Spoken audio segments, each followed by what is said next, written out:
অন্তর্বর্তী সরকারের উপদেষ্টা পরিধি আরও বড় হচ্ছে। নতুন করে যুক্ত হচ্ছেন ৫ উপদেষ্টা। এর মধ্যে ৪ জনের নাম জানা গেছে। তারা হচ্ছেন ওয়াহিদ উদ্দিন মাহমুদ, আলী ইমাম মজুমদার, লেফটেন্যান্ট কর্নেল জাহাঙ্গীর আলম ও মোহাম্মদ ফাউজুল কবির খান।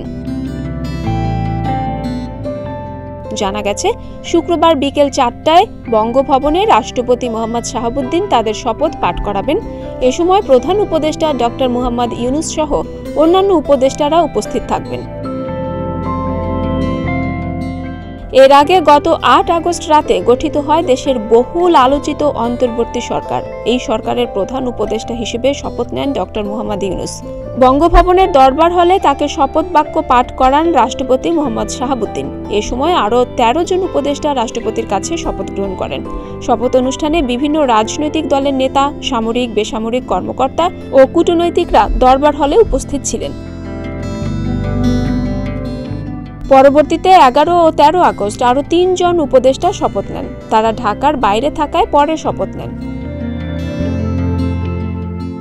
ছাত্র জনতার আন্দোলনের মুখে ৫ আগস্ট প্রধানমন্ত্রীর পদ থেকে শেখ হাসিনা পদত্যাগের পর দেশ পরিচালনার জন্য অন্তর্বর্তী সরকার গঠনের প্রক্রিয়া শুরু হয়। পরদিন ৬ আগস্ট দ্বাদশ জাতীয় সংসদ ভেঙে দেন রাষ্ট্রপতি। ৮ আগস্ট শপথ নেন অন্তর্বর্তীকালীন সরকার। এ সরকারের প্রধান উপদেষ্টা হিসেবে দায়িত্ব নেন শান্তিতে নোবেলজয়ী অর্থনীতিবিদ ডক্টর মোহাম্মদ ইউনূস। এছাড়া রয়েছেন ১৬ জন উপদেষ্টা। ডেস্ক রিপোর্ট, প্রতিদিনের বাংলাদেশ।